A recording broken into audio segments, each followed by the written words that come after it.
How many Power Rangers series have there been?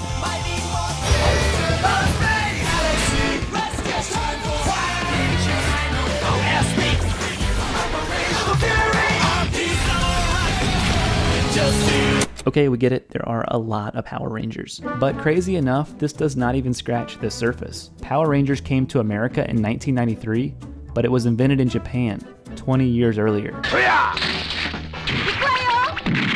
This guy, Haim Saban, he was chilling in his hotel room in Tokyo when something came on TV. All of a sudden, these 5 kids in spandex appeared and kicking monsters that came to Earth to eat all the food on Earth. I can't explain why, but I fell in love with it. Fell in love with it? He did.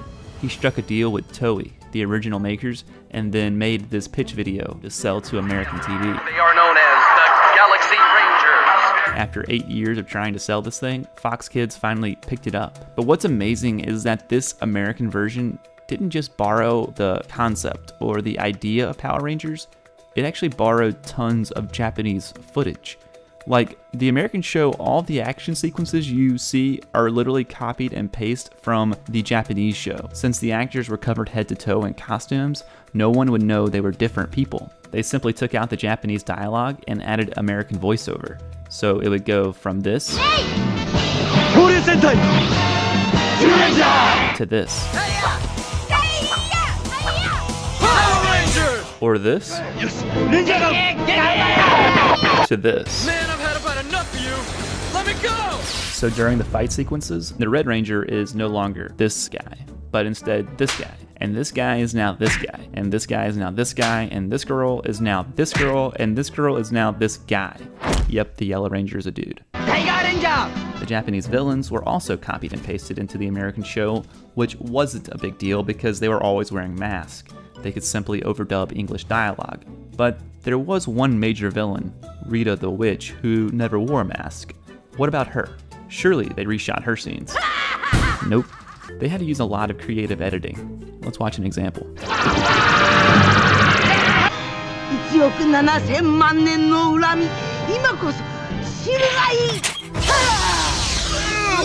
celebrate our freedom, I think we should pay the Earth a visit and then destroy it!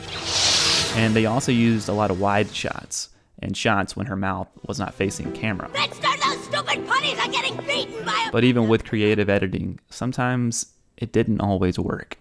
Magic wand!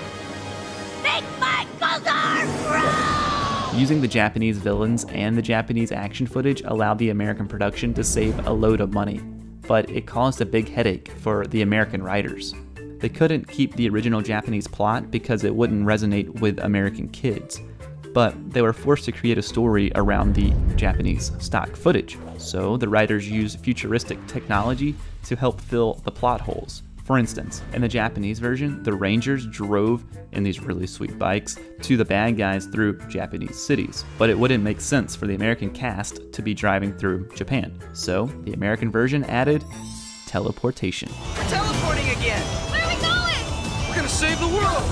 So now with teleportation, they could seamlessly transition from the American footage to the Japanese footage. The show operated this way for the first 60 episodes, an entire season, and surprising everyone, it became an overnight sensation. The Power Rangers are the #1 kids TV show. Saban had enough money to create their own American fight sequences, but if it's working, why change it? To this day, the American Power Rangers formulates their episodes directly around the Japanese action scenes. No way.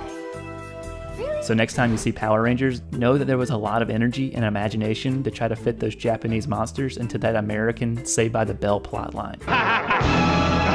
And sure, it may not always make sense, but that's okay, because that's what makes it Power Rangers.